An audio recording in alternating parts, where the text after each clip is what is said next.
Je vais laisser la parole à Jean-Baptiste Faure pour enchaîner. Merci. Merci beaucoup pour votre invitation au sein de l'espace éthique. Alors j'ai envie de commencer en disant les vieux vieillissent et ne sont pas experts dans notre société. Je ne sais pas si cette phrase vous choque, si les mots que j'emploie vous choquent, si c'est le fait que je dise vieux. En fait, je peux le comprendre que ça vous choque, puisque ça me choquait potentiellement il y a quelques années. Mais en ayant travaillé dans un living lab qui s'appelle I2ML sur le vieillissement, mais ça ne me choque plus d'employer ce terme. Dans ma bouche, vieux, c'est à la même valence que jeune, en fait. C'est-à-dire que c'est simplement l'antonyme de jeune et c'est pas associé à des stéréotypes négatifs. Donc c'est pas un terme agiste que de dire vieux. En fait, ce qui doit vous choquer dans cette phrase, c'est plutôt que, non pas que les vieux vieillissent, mais qu'ils ne sont pas considérés comme experts dans notre société. Parce qu'en fait, quand on vieillit, comme quand on a une pathologie, par exemple, comme quand on vit une spécificité, on acquiert une expertise. On acquiert une expertise en termes de savoir, en termes de savoir-faire et en termes de savoir-être. Et cette expertise peut être potentiellement valorisée de différentes façons. Je vous propose de faire un petit voyage non pas dans le temps, mais dans l'espace. Et on peut par exemple aller se promener au Canada, du côté de Montréal, où en ce qui concerne les patients, il y a un modèle très intéressant qui s'appelle le modèle de Montréal, du partenariat, où là-bas, on a pour but de mettre en valeur ce savoir expérientiel des patients, par exemple dans la formation des professionnels de santé. Où là, on va non pas appeler les patients comme des témoins de leur pathologie, mais permettre aux patients de travailler cette notion de partenariat et enseigner aux professionnels de santé comment est-ce qu'on peut travailler en partenariat. La logique ultime, ce serait potentiellement que les patients, quand on parle de leur cas clinique, ce qu'on appelle un staff à l'hôpital, soient présents. Il y aura une réunion entre professionnels de santé et le patient concerné qui est présent, et je pense que les professionnels parleraient peut-être différemment des patients à ce moment-là, mais en fait ce serait une discussion pleine et entière sur les objectifs du patient et comment est-ce qu'ils peuvent être concordés avec un projet de soins.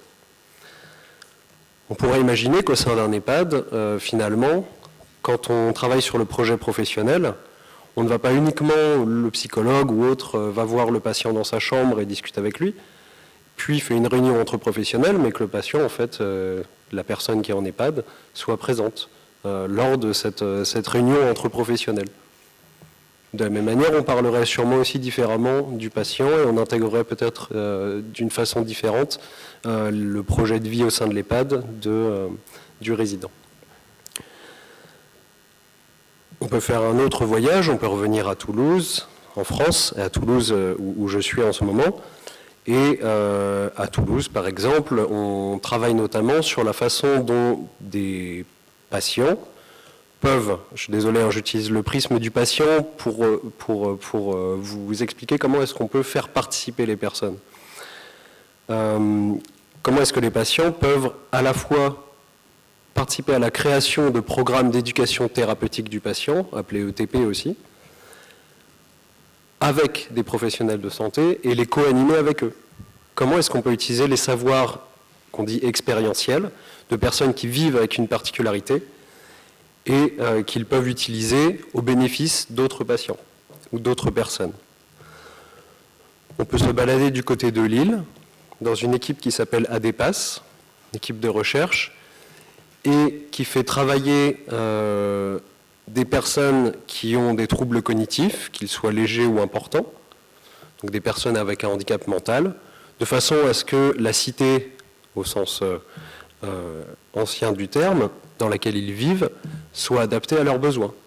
Non pas qu'on pense à leur place ce qu'ils veulent, mais comment est-ce qu'on peut les faire participer aux décisions, à la compréhension de leurs besoins, et concrètement, comment est-ce qu'on peut, pour des personnes qui ont un handicap cognitif, les faire les faire être maîtres de leur choix.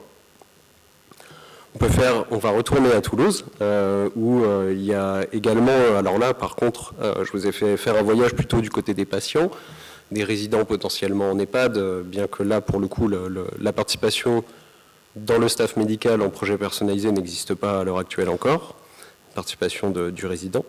Mais par contre du côté de Toulouse, il y a une équipe de 2 chercheuses, Marina Casula et Alice Rouillet, qui, en étudiant la façon dont, par exemple, l'urbanisme peut être adapté aux personnes qui vieillissent, font participer des vieux dans leur étude. Non pas font participer des vieux simplement en tant que sujet.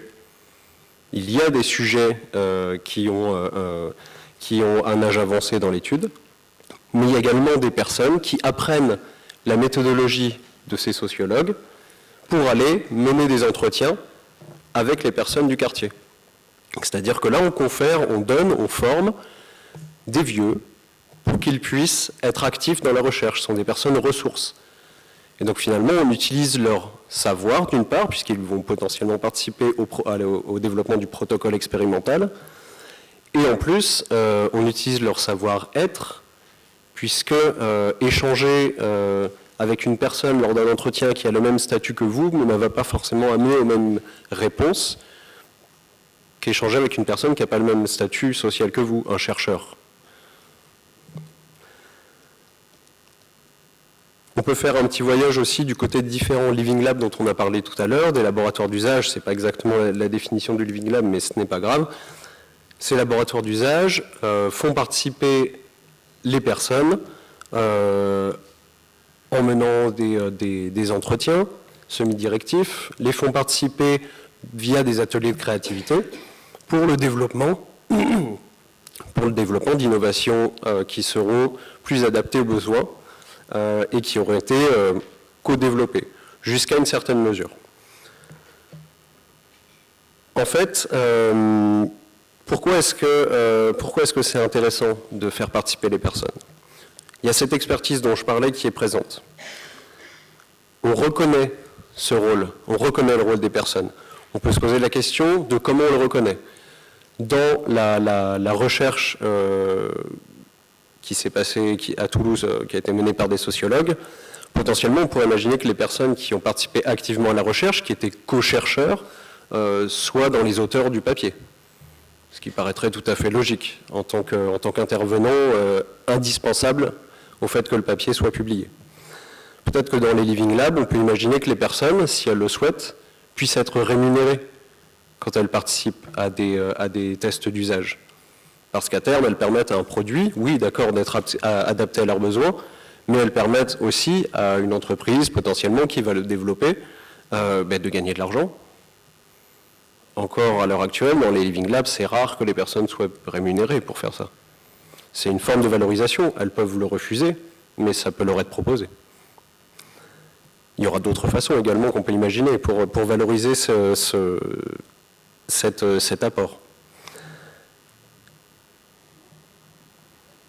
Ça permet également, finalement, de continuer à considérer la personne qui vieillit, qui est considérée comme inactive, dans les termes qu'on utilise vis-à-vis de l'emploi, mais finalement comme un citoyen et une personne qui peut apporter des choses à la société à part entière. Si encore certains ne sont pas motivés pour faire participer les personnes activement, on peut toujours leur dire que ce sera bien pour eux, en fait, parce que quand ils vont vieillir, ils auront accès à des solutions, accès à des services, accès à un système de santé qui sera adapté à leurs besoins le jour où ils vieilliront. Toutefois, il faut aussi faire attention, parce que c'est un mouvement qui est malgré tout en plein essor, et il y a de potentielles volontés de faire que cette participation se fasse à la manière d'un alibi. C'est-à-dire qu'on fasse de toute façon ce qu'on veut, en fait, mais on dit qu'on a fait participer les personnes. Donc c'est intéressant de mettre en place des échelles d'évaluation de la participation qui existent, mais de les utiliser. De bien expliquer dans les projets à quel niveau ont participé les personnes. On les a juste consultés, on leur a donné le pouvoir de modifier les choses, jusqu'où est-ce qu'on est allé. Dans tous les cas, pour faire avancer cette potentielle participation des personnes, il y a besoin d'un certain nombre d'évolutions. Changement des représentations de la société sur le vieillissement. Changement des représentations que les personnes ont elles-mêmes sur le vieillissement. Donc c'est pas la société pense ou ne pense pas que je peux, mais là c'est moi-même, je pense que je peux. J'ai la possibilité de modifier les choses. Mais aussi la représentation de la société sur l'engagement. Ça touche aussi à la démocratie. Est-ce qu'on veut donner le droit à certaines personnes de prendre des décisions pour nous pour un temps donné, ou est-ce qu'on veut, en fait, pour un certain nombre de décisions, être consulté? Tant qu'on restera aussi au niveau sociétal dans une logique où on donne le pouvoir à quelqu'un, même si c'est uniquement pour un certain temps, on considère que ce pouvoir, c'est normal qu'on ne l'ait pas, en fait. On l'a temporairement.